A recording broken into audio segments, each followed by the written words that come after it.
Well, late today, a federal district court again rejected the Justice Department's bid to obtain state voter rolls for what is now the 16th straight time. Our Liz Landers is back now with a view from those responsible for running our elections. For more on how state election administrators are responding to the president's speech, I'm joined now by two election officials in key battleground states, Arizona Secretary of State Adrian Fontes and Gabe Sterling of the Georgia Secretary of State's office. Gentlemen, thank you for joining NewsHour. Thanks for having us. Happy to be here. Secretary Fontes, I'm going to start with you.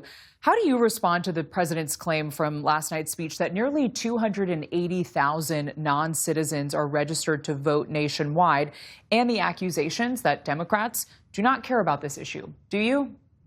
Well, I care about the issue. I just don't think that the president has his facts right, and I don't think he's telling the entire story. I think his numbers are wrong. In fact, when we dug a little bit deeper into some of the documentation, we know the numbers are wrong. You know, we've got better things to do than listen to the president's grievance from 2020. We've got an election to run, and I think election administrators across the country understand that they have work to do. We are professionals. We've been running great elections for a very long time. And interestingly, you never heard the president complaining about what happened in 2024, did you? And so I think as to this subject particularly, this particular president lacks credibility to the degree that his comments were really given the weight that they deserve, which is not much. Gabe, the president said that Georgia was one of 18 states whose voter files were compromised by China, 220 million files in total nationwide. Is this new information, and should this concern voters? Well, no, not really, because the reality is, notice what he said specifically. The first thing he said was they bought it. They bought it because this is the publicly available information. And what is the theory of the crime here? What are they going to do with it? This is stuff that anybody can get. They can't change a vote. They can't change a tally. They can't take your vote away. None of that works. And if you go back to the original March 2021 intelligence assessment, it was already there in large part. And we know they were trying to do this. So this has had no outcome. And everything in the supporting documentation has said nothing has happened anywhere in 2020, 2022, 2024, and now going into 2026.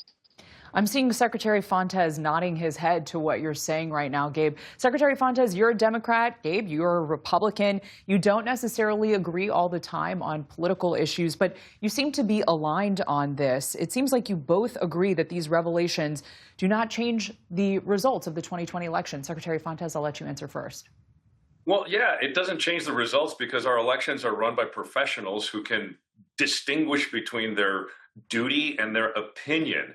I think what's really important here, let's just go back to that voter data question of the voter rolls. We want certain portions of our voter rolls to be public, like they are public right now, because that way folks who know how these systems work can look at who's registered to vote, can go to a cast vote record later, and they can verify that only registered voters voted.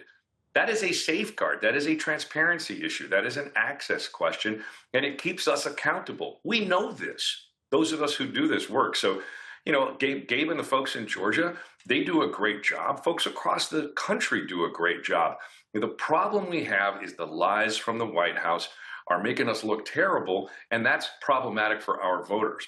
Gabe, did you hear anything in last night's speech that makes you rethink what happened in 2020 in the election that was certified in Georgia? Well, of course not. None of this is a revelation. This is all stuff we have all known as election administrators. And I'm just happy to see that the White House and the federal government is catching up to where election administrators have been working for the last 10, 15, 20 years. We deal with these issues every day. We deal with the fact that people try to register and they shouldn't be trying to register. We deal with list maintenance. We deal with logic and accuracy testing for our machines. These are constant things that we do. We are always improving. We are always measuring. And the stuff last night, here's the real issue.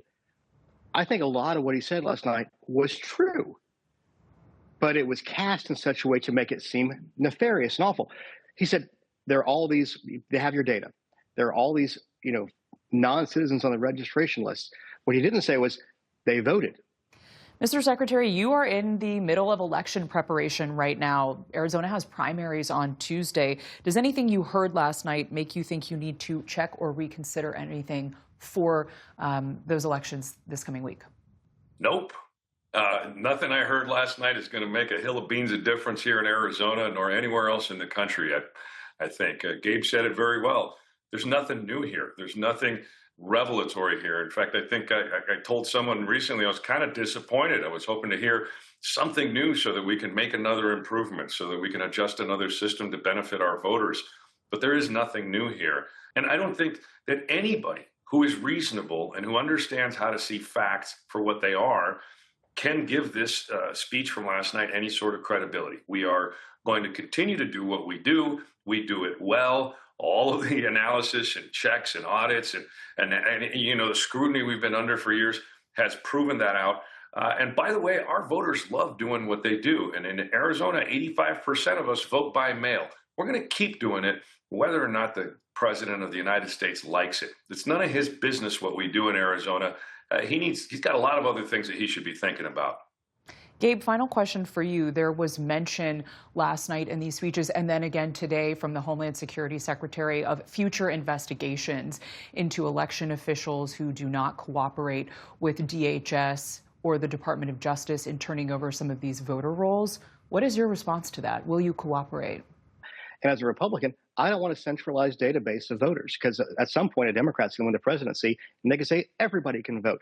This is about federalism. This is about the Constitution. This is about state control. And as a Republican, I want my team to win elections. Every time the president brings this up, we end up doing worse in elections. Last night, when he mentioned Michigan specifically, I thought that Jocelyn Benson should send him a thank you note for all the money she's going to raise because he mentioned her state.